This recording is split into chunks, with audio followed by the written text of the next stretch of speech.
2020. And class of 2021, we're glad you're here too. To all of us, I lift an imaginary toast goblet to say congratulations on officially graduating again. My name's Amy, but if you don't know who I am, that's totally cool. I got dinner a month ago with a few study abroad friends from 2017, and our conversation literally started with someone pointing at me and saying, "Oh my God, I totally forgot you existed." We all laughed, and then we admitted to each other just how far and long ago everything NYU felt. Things like study abroad, exams, even each other. But today, with all of us gathered here at Yankee Stadium, of course we're reminded about everything NYU again. Today, we all chose to consciously hit pause on our now adult lives to take a look back. And because this isn't a normal commencement, and because these past 2 years haven't been normal years, I'm sure I'm the first one who's told you that, I'll forego the usual "let's go change the world" speech and instead ask us all to spend the next few minutes on the past. If I asked you to recall one memory at NYU that'll last you for a lifetime, I'm sure you'd have one. In fact, not just one, but dozens and hundreds that made you want to come back here and celebrate today. I know that I've been thinking about this particular moment for a long time now, because for me, to be standing here is nothing short of a miracle. In 2017, after my fall semester in Prague, I was diagnosed with an eating disorder and told I was lucky to be alive. I was extremely underweight, had a shrunken heart, and was this close to having a heart attack end my life. I was pulled out of NYU in the spring, and I spent it at home alone, recovering my weight, and more importantly, my sense of self. What did it mean to be alive?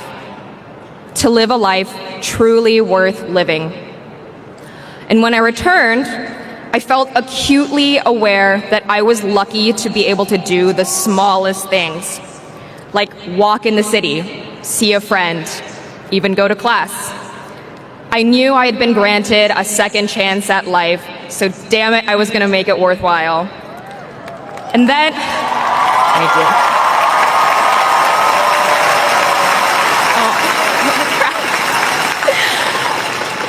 And then COVID hit, and we all went home again, and we all graduated remotely in front of our computer screens.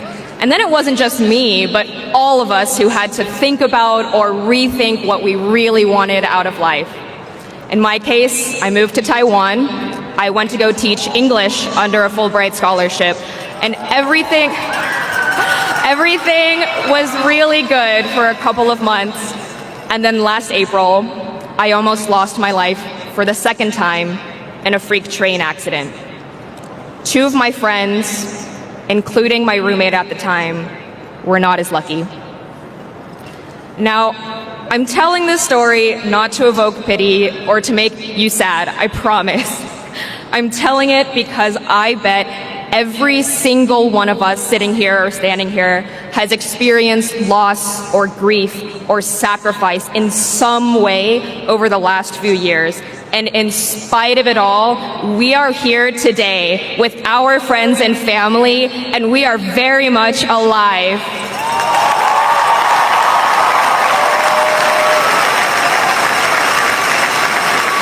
And if that isn't the definition of resilience, I don't know what is. And though we've lost much, we've also gained much. We've gained perspective.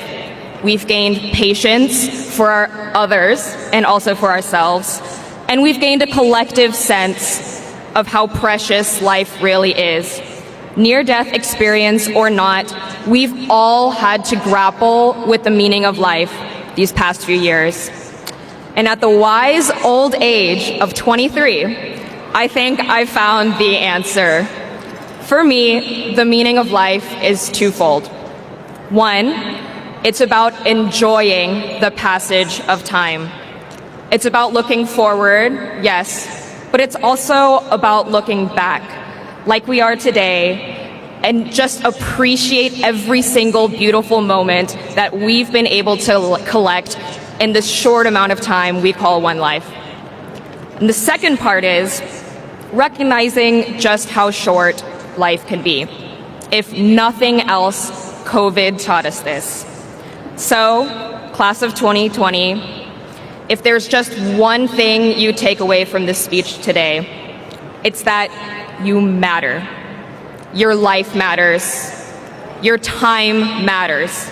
And because our time here as a family, as a human group, we owe it to ourselves to take advantage of every single moment. Thank you and congratulations again.